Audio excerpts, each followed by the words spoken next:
Hello everyone, this is HuskyStarcraft here, and who is this handsome nerd who I guess is kind of up here to my top right side?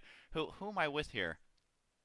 Hey, it's ZvT. It's been quite some time that I actually had the pleasure to be on your channel. So very happy to be here. Yeah, Hi man. there. It is TLO. You guys were actually leaving a lot of comments. I saw a lot of the highest rated comments that were like, "Where's TLO? You need to cast more games. Does he still play StarCraft?" Yes, he does. He's actually been playing a lot and recovering quite nicely from what was it they had? Well, some time ago now, I suffered from RSI and CTS, and it's been bothering me still a little bit, which is a big deal on the professional scene because if I play like 2% worse because of that, can make all the difference. And but now I'm feeling great. I've never been in better physical shape. I'm feeling great mentally, and I've been duking out more games that I have ever played in my life last week, I think. So that's good. Oh, yeah. So a lot of people were asking about the injury. He has been taking care of that very well, so don't worry about that anymore. And you were telling me before this that you played like 50 games or something the other day, and you're just like Yeah. you're just killing it, man. You're ready to go. And also, what is a lot of people are wondering, what is that fancy house that you have behind you? And I see at least Uh, one other player back there. So where is TLO yeah. residing right now?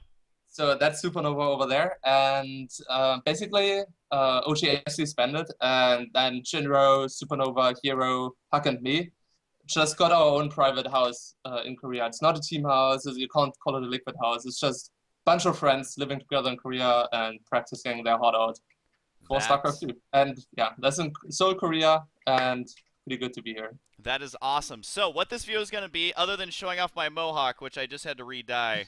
So, if you It looks guys, so fucking awesome. if you guys are wondering what this is about, this was from the Row stream. So, the sides are bleached like an Eminem wannabe, and then I look like a character out of Saints Row or something with my mohawk. But I figured I'd show it off in all of its glory to start our video. So, what this is going to be is it's going to be kind of a test video. Hopefully, it goes okay. We didn't prepare for this all this much. It was kind of impromptu, but Dario was Yeah, nice actually, enough. we talked about it like 15 minutes ago, and then we were like, just do it, Yeah, right? let's just do it, give it a shot. And he was nice enough to come along. So basically, what we're going to be doing is kind of analyzing a replay, I guess. But basically, it's going to be watching a replay of a pro gamer. This time, it's of course TLO, and we're going to be watching it from their perspective. And he's basically going to tell you kind of his thought process going through the games. And we want to do just their vision. This was Dario's idea, and I totally love it. So you can see exactly what they see and kind of play off of exactly what their decisions are. So I'm excited for this because I've never done anything quite like this. If you guys like it, let us know down below. If you don't like it, let us know down below why.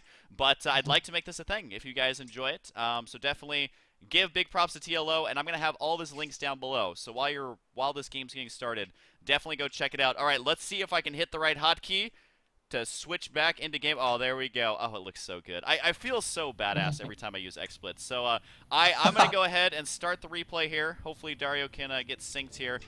And I think we can. So this game is going to be a Terran versus Zerg. And you can see the opponent's name is Absolute, which I don't know anything about him. I just saw that he was highly ranked on the Korean server. And Dario, you've been playing a lot on the Korean server. Is this correct? Yeah, I've been here a total of 50 days now, I think. I arrived here more than 2 months ago, but you know, programmer life, you have to travel a lot, you have to go to tournaments and stuff. So 50 days I've been in Korea now, and it's been absolutely amazing. My game has definitely improved a lot, and I don't really know that absolute guy, but we just wanted to start off with a very simple replay. It's not gonna be super fancy, super exciting, I can tell you that already, but as you were saying, it's more like a tutorial series in a way. And I think there's really good points that I can make here and bring closer to you why I play Zerg the way I do. Yeah, so this game is going to be just kind of, are you basically going standard type play here versus this because you are going versus a ladder opponent? It's not a best of 7 and some finals or anything like that. So is this game going to be more of just kind of a standard opener and everything? It's pretty standard for me. I mean, I still always play a little bit differently than most people, I think. Oh, But yeah, that's why everyone loves you, Dario. oh, why? Thank you. And so right here it is going to be, man, I'm watching first person and I'm about to vomit here, but it does look like Hatchery first here. And Hatchery first, what are your thoughts on that versus Terran? Because it's kind of annoying to do versus Protoss because the Pro can block it. But why do you do it versus Terran? Well, versus Terran, you don't really have any other choice, to be honest.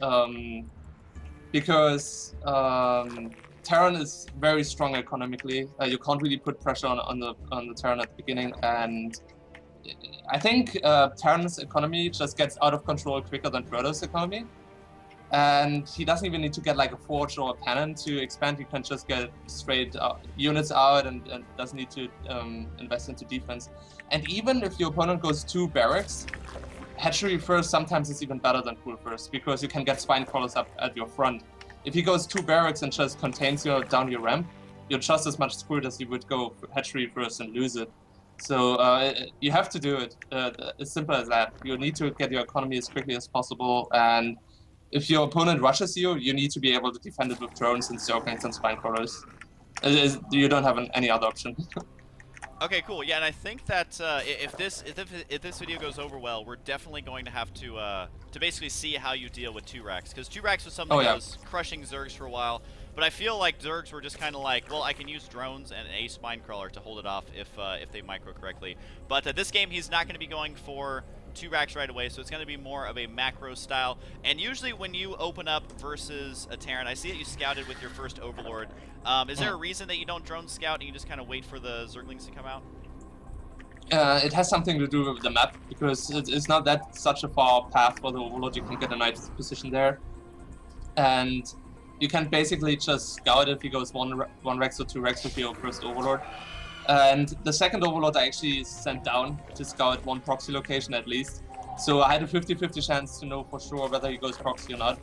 And then I just try to react quickly enough. If he would 2-Rex me, I don't necessarily need to scout it to defend it either. If you don't scout it, the advantage is you have more money to defend it, because drone scouting is highly expensive. And I might see it, but I also have less minerals to defend. Okay, cool. And so right now, just trying to focus on the opener a little bit. You're getting out 4 queens, and we'll talk about that in a second. But you also haven't gotten gas at all. So usually, playing the relatively standard-ish, when are you looking to get your gas going? Okay, so my very standard play, I usually get my gas about halfway my queens to be done. But this game, I decided to get a 3rd hatchery before my guesses, playing extremely greedy and just relying on my queens and good creep spread to defend really. It's more like of a choice in this game that doesn't necessarily isn't based on what my opponent did. It was just a decision I made at the beginning of the game to have some variance. And he didn't scout me at the beginning, I think. Yeah, he had an SCV that made it to the ramp, but it didn't get inside your base. Yeah, so I didn't necessarily need to get gas, because he doesn't know if I get gas. And that makes me able to play a little bit more greedy, because he kind of has to assume I'm gonna have speed links out, but I won't, so that's fine. Alright, cool. And what are your thoughts on queens? Because it's not really a recent patch at this point, but the most recent patch was the queen buffs, and we've seen a lot of Zergs get 2 or 3 additional queens. Do you prefer to get the queens for the better creep spread and anti-air? And if so, why? Well, the thing is, I already always played 4 queens before they even had 5 range. So for me, the patch was just it just kind of reinforced of what I was already doing.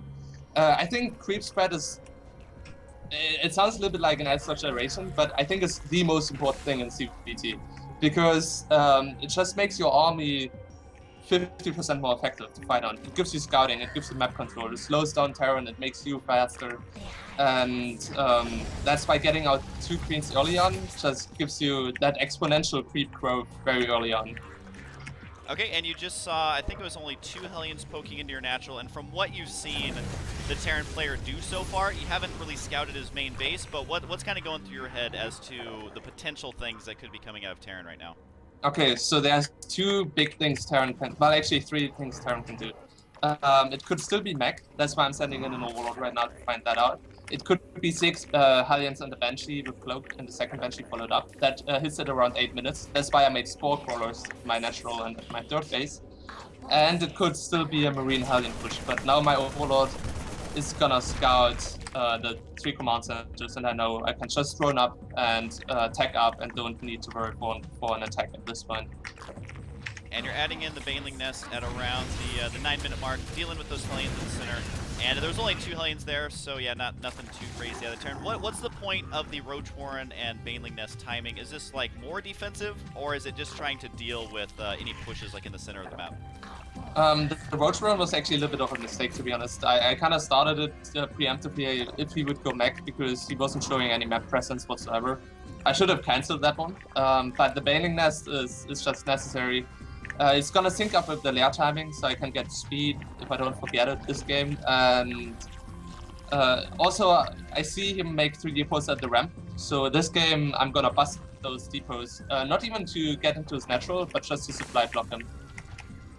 All right, and just super basic tip here about how many, as Zerg, how many workers you want per base, because that's a question that is so simple, and yet everyone still asks me all the time. So let's hear it from TLO himself. Okay, 20 drones on the mineral line is what you should go for in ZvT, I think. And that's very easy to determine. You just make a box, select all your workers that are mining minerals, and then it's gonna be 2 rows of workers and then 2 more. So it's 3 rows. 2 of them are full, and the 3rd row only has 2 workers there, so it makes counting very easy.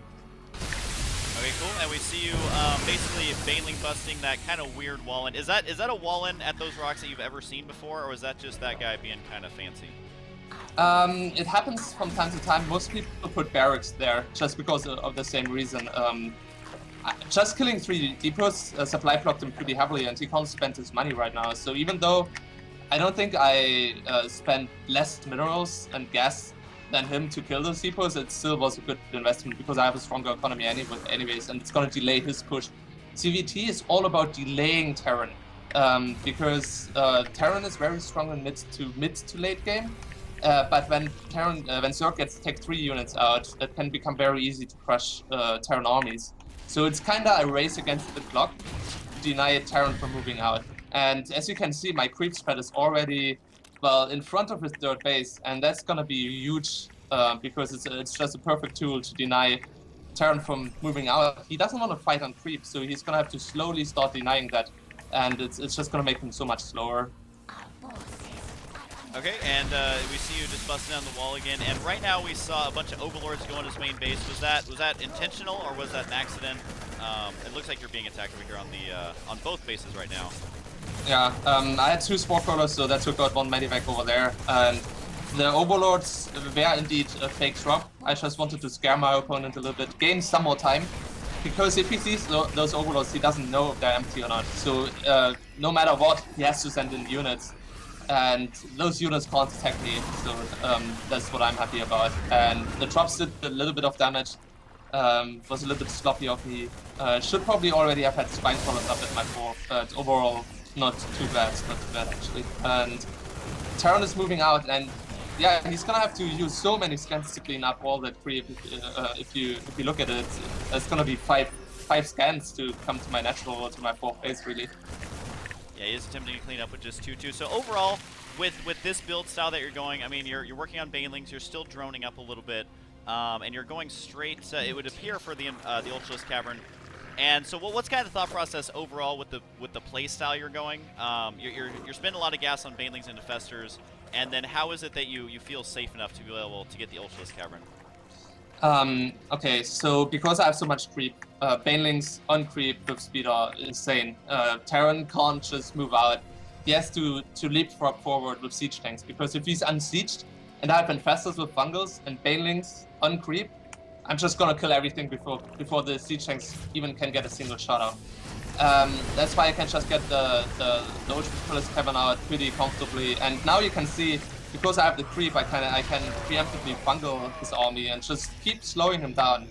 And yeah, I'm building up huge amounts of minerals and stuff right now. But now 7 Ultralisks are in production, and they're gonna finish before Terran can even touch me.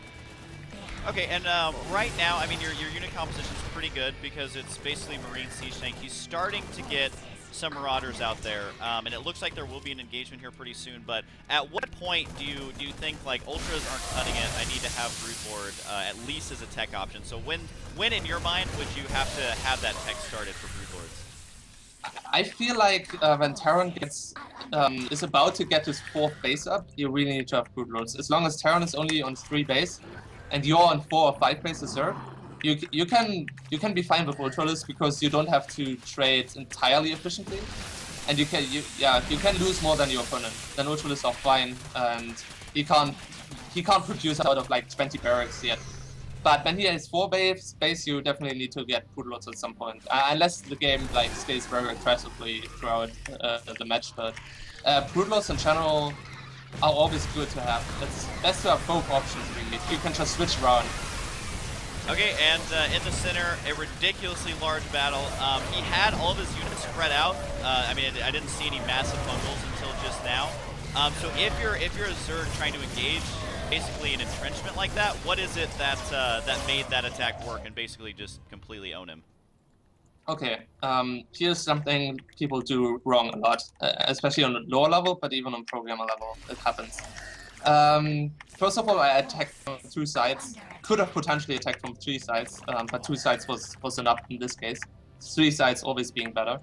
And when you have Zergling, Baneling, Ultralists, what you need to do is you select your Ultralists first, you A-move them in there, and as soon as the tanks shoot their first volley on the Ultralist, not until then you send in your links. When the tanks have started focusing the Ultralist, then you can send in your Banelings and Festers and Zerglings, because then they can actually close in. If you send just A-move everything together, your Zerglings are much faster than Ultralists, so they're gonna run in, they're gonna die, and then the Ultralists are gonna arrive, and they're gonna be taken out. So you want to have everything arrive at around the same time, and that really makes a huge difference. It makes your army maybe twice as strong as if you would send in the links and Ultralists together. I just had to rewatch that. It is so beautiful, TLO. And his upgrades weren't that bad either. He was really close to finishing 3-3, and you were both at 2-2 there.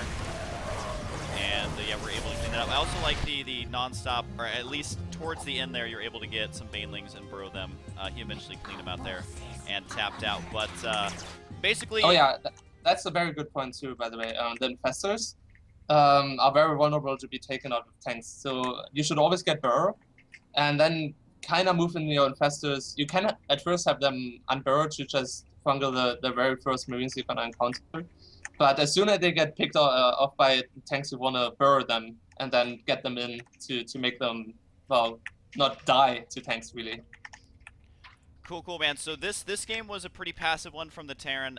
So do you just want to give, basically, because I feel like for players to get better at StarCraft 2, they just need to kind of practice some solid mechanics and things like that, and get some build orders that they're comfortable with, instead of relying on fancy micro tricks and like perfectly timed, 7 roach rushes and things like that. So in this game, I mean, it was passive from the Terran, but you also didn't try and kill him right away. So just kind of, what's the basic, I guess, idea for this build that you went in this game? So someone who's watching this can be like, okay, I may not know the exact timings of everything, but I can do similar stuff. So what's the overview of this build, basically? All right. So it may sound a little bit counterintuitive, but when your Terran opponent is passive, be more passive as a Zerg. Because if he's passive, it means he has very strong defense, a lot of units.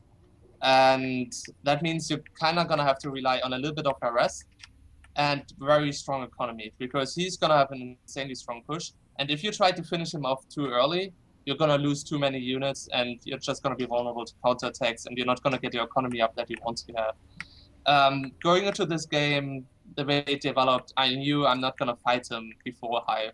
I'm not going to try to finish the game before 3-3. In this case, I had an encounter in the middle when my 3-3 didn't finish, but I didn't even want to finish the game at this point. It just kind of happened. The idea is just to deny the 4th phase and see if I can get a good fight. If I can't get a good fight, I'm not going to force it. I think that's a mistake many people do as well as Zerg. And lots of people complain about Zerg being weak, which is absolutely ridiculous, obviously. As Zerg, you have a very fast army. So the luxury you have is, as long as your opponent doesn't reach your bases, you don't have to take a fight. You can just kind of start feeling your opponent. See, can I win this? No. Go home. Can I win now? Yes. Okay, I'm gonna go destroy him. All right, cool, man. So I'm trying to think if there's any other questions. I just want to say your creep spread was bonkers. Is creep spread something that, I mean, obviously the queens did get a recent buff, but even before that, would you say creep spread is something that you yourself focus on more than just like the average Zerg player? Would you say it's one of the most important things as Zerg? Because I mean, you basically have the entire map covered. And I'm just wondering if you would consider yourself someone who focuses on that heavily, or should players be focusing on other things? No, you should teach yourself to miss as little cooldowns as possible. I think my creep spread is still bad, because in the end I want to start treating creep tumors like injects, and whenever I hit a cooldown, I'm bad at it. In my opinion, you know what I mean. And actually, I think I'm the only player who in the early game actually hotkeys creep tumors. So when I make 5 tumors, I'm gonna hotkey them. And what that to me is, of course, I'm gonna have to spend actions to hotkey them, but then I can just press the button, check the cooldown, and when the cooldown is ready, I can double tap the hotkey. I'm gonna jump to the location of the creep spread, and that just makes it incredibly fast. In the early game, I'm missing much less cooldowns ever since I started doing that. I actually relocated 0 to X, so I can just hotkey tumors with Control X, and then select them with X and spread with C. So I think that's a really cool trick that could help you guys to become faster. Dude, that is a boss tip right there. I was like looking at my keyboard where you're explaining it. I'm like, oh my god, my mind is absolutely blown. So I'm just gonna ask one more question. I think that this first video has been amazing, so thank you so much for doing it. I brought up the units tab right at the very last second of the game, and this was a longer macro game, of course. You have 97 drones, so if someone finds themselves in a longer macro game as Zerg, like what's kind of a good drone count? Is hovering right around 100 if it's a longer macro game? Is that like, I mean, every situation is different, but what's your thoughts on that? Like late game Zerg, about how many drones do you want? Yeah, in consideration when you have many drones, that means you're gonna have a small army. So if I have 100 drones, what I want is for second game, yeah.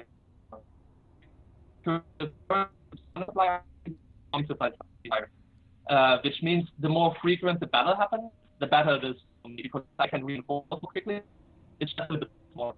Oh, I'm super sad because Skype is taking a giant dump. So I think we might have to just end it here. Oh, you're frozen in such low quality, and you've looked so handsome this entire time. So we will, if you guys like this series, we will actually do another one. And I hope that Dario's here to say goodbye. Okay, can you hear me okay? I can hear you. Can you hear me? Okay, we kind of can now. So before it messes up again, the Skype, man, it's so unpredictable. I know. We should actually maybe next time start using TeamSpeak or something. Yeah, I agree. And anyways, you guys can check out Mr. TLO himself. Where are the best places to find you? And everyone better go follow you, because if they don't, I'm sad. I don't know how else to get someone else to follow you. So where's the best places to find Mr. TLO? Okay, I don't like plugging myself, but I just like you being sad even more. So I will have to. You can follow me on Twitter at LiquidTLO. You can follow me on Facebook. That's Facebook / DarioTLO, Dario being my first name, TLO being my gamer tag. And you can also watch my channel. I'm streaming almost every single day that I'm not traveling. It's twitch.tv/LiquidTLO. And thanks for watching, everybody. Thanks to you, Mike. It was a pleasure to be on here. And all right, well, yeah, Skype died again at the very last second. However, guys, I'm going to have all of his links down below. If you like this, let me know. I'm going to try and get more games with TLO because he's so handsome and amazing. And, of course, there's lots of other TL members I would love to make these videos with. So let us know if you guys enjoyed it. That's going to be it for the first tutorial video, and we'll see if one's going to return. Hope you guys enjoyed, and I'll see you guys next time.